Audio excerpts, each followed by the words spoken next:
প্রথম পাত্রে সিলভার ক্লোরাইডের সম্পৃক্ত দ্রবণ আছে। এক্ষেত্রে সিলভার ক্লোরাইডের কেএসপি 1.8 × 10^10। দ্বিতীয় পাত্রে পটাশিয়াম ক্লোরাইডের 100 মিলিলিটার 0.02 মোলার দ্রবণ এবং তৃতীয় পাত্রে সিলভার নাইট্রেটের 100 মিলিলিটার 0.01 মোলার দ্রবণ আছে।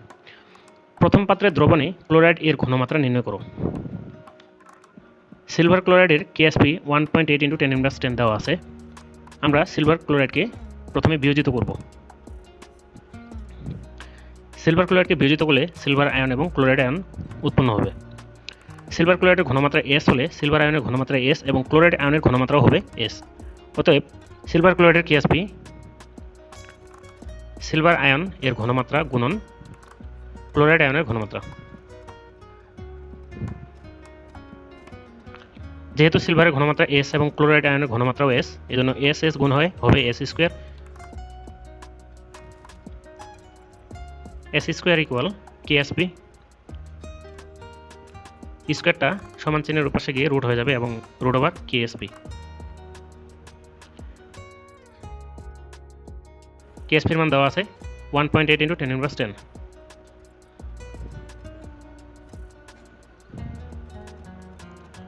S ইকুয়াল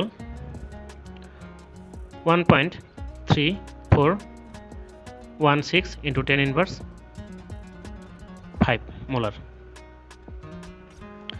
ক্লোরাইড আয়নের ঘনমাত্রা যেহেতু S, সুতরাং আমরা S ইকুয়াল লিখতে পারি 1.3416 × 10^5। এটি ক্লোরাইড আয়নের ঘনমাত্রা। দ্বিতীয় ও তৃতীয় পাত্রকে মিশ্রিত করলে কোনো অধক্ষেপ পড়বে কিনা আমরা তা কেএসপি এবং কেআইপির মান তুলনা করে বলতে পারবো। যদি কেআইপির মানটা কেএসপি থেকে বড় হয় তাহলে অধক্ষেপ পড়বে, আর যদি কেআইপির মানটা কেএসপি থেকে ছোট হয় তাহলে অধক্ষেপ পড়বে না।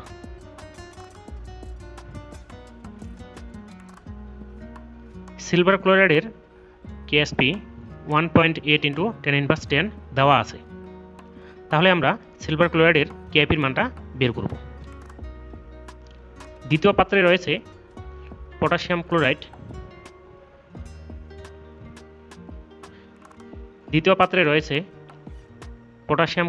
এর 100 মিলিলিটার 0.02 মোলার দ্রবণ। পটাশিয়াম ক্লোরাইড 100 মিলিলিটার 0.02 মোলার দ্রবণ।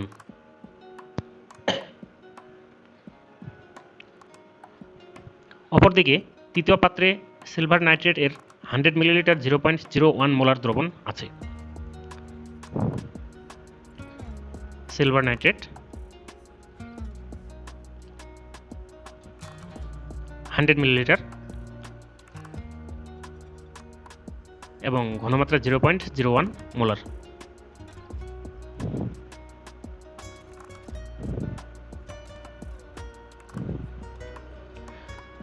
এখন দ্রবণ দুটিকে একত্রে মিশ্রিত করলে এই দ্রবণদ্বয়ের মধ্যে একটি বিক্রিয়া হবে এবং সেই বিক্রিয়াটি হলো পটাশিয়াম ক্লোরাইড এবং সিলভার নাইট্রেট। উৎপন্ন করবে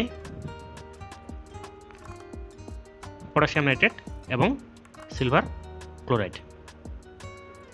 potassium nitrate plus silver chloride.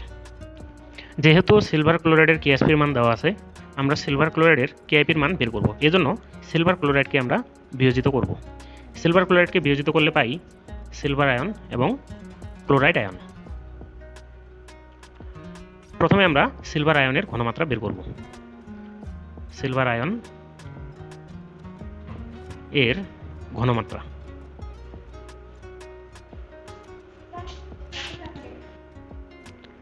Silver আয়নের ঘনমাত্রা বের করার জন্য আমাদের দেখতে হবে সিলভার আয়নটা কোন পাত্রের দ্রবণের মধ্যে রয়েছে। সিলভার আয়নটা তৃতীয় পাত্রের দ্রবণের মধ্যে রয়েছে, অর্থাৎ সিলভার নাইট্রেট হিসেবে। আমরা যদি সিলভার নাইট্রেটকে বিয়োজিত করি তাহলে আমরা পাবো সিলভার প্লাস নাইট্রেট। যেহেতু প্রত্যেকের যোজনই 1 করে, এজন্য সিলভার প্লাস এবং নাইট্রেট মাইনাস হবে। সুতরাং আমরা বলতে পারি সিলভার আয়নের আয়তন হবে 100 মিলিলিটার এবং ঘনমাত্রা হবে 0.01 মোলার। মিশ্রণে মোট আয়তন V2 ইকুয়াল 100 +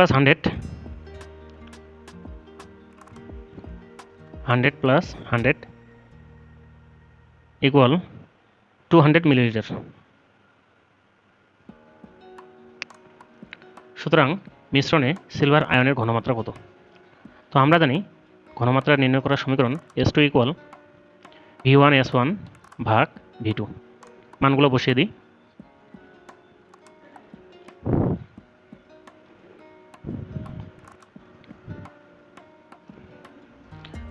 ফলাফল আসবে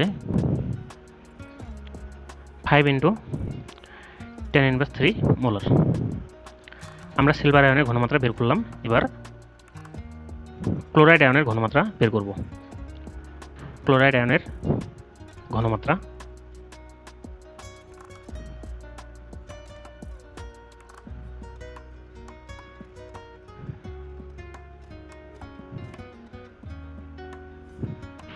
ক্লোরাইড আয়নটা দ্বিতীয় পাত্রে দ্রবণ অর্থাৎ পটাশিয়াম ক্লোরাইডের মধ্যে রয়েছে। এজন্য আমরা পটাশিয়াম ক্লোরাইডকে বিয়োজিত করব। পটাশিয়াম ক্লোরাইডকে বিয়োজিত করলে পাই পটাশিয়াম আয়ন এবং ক্লোরাইড আয়ন। যেহেতু পটাশিয়াম ক্লোরাইডের মোল সংখ্যা 1 এবং ক্লোরাইড আয়নের মোল সংখ্যা 1, এজন্য পটাশিয়াম ক্লোরাইডের আয়তন এবং ঘনমাত্রা যত, ক্লোরাইড আয়নের আয়তন এবং ঘনমাত্রা তত হবে। এজন্য আমরা লিখতে পারি ক্লোরাইড আয়নের আয়তন V1 equal 100 millilitre, S1 equal 0.02 molar. মিশ্রণে মোট আয়তন 100 + 100 ইকুয়াল 200 মিলিলিটার। মিশ্রণে ক্লোরাইড আয়নের ঘনমাত্রা কত? তো মিশ্রণে ঘনমাত্রা বের করার সূত্র S2 ইকুয়াল V1S1 ভাগ V2। মানগুলো বসিয়ে দিই।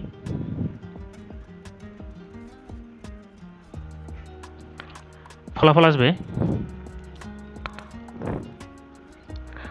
1 × 10⁻² মোলার। অর্থাৎ আমরা ক্লোরাইড আয়নের ঘনমাত্রাও পেয়ে গেলাম। যেহেতু আমরা সিলভার এবং ক্লোরাইড আয়নের ঘনমাত্রা পেয়ে গেছি, এজন্য আমরা সিলভার ক্লোরাইডের আয়নিক গুণফল অর্থাৎ KIP-র মান এখন বের করব। KIP ইকুয়াল সিলভার আয়নের ঘনমাত্রা ইন্টু ক্লোরাইড আয়নের ঘনমাত্রা। আমরা সিলভার আয়ন এবং ক্লোরাইড আয়নের ঘনমাত্রার মানগুলো বসিয়ে দিই। 1 × 10⁻²। উত্তর আসবে 5 × 10⁻5। আমরা সিলভার ক্লোরাইডের KIP-র মান বের করলাম এবং সেটি হলো 5 × 10⁻5। আর অপরদিকে সিলভার ক্লোরাইডের KSP-র মান দেওয়া আছে 1.8 × 10⁻10। যেহেতু KIP-র মানটা KSP থেকে বড়, সুতরাং আমরা বলতে পারি অধক্ষেপ পূর্বে।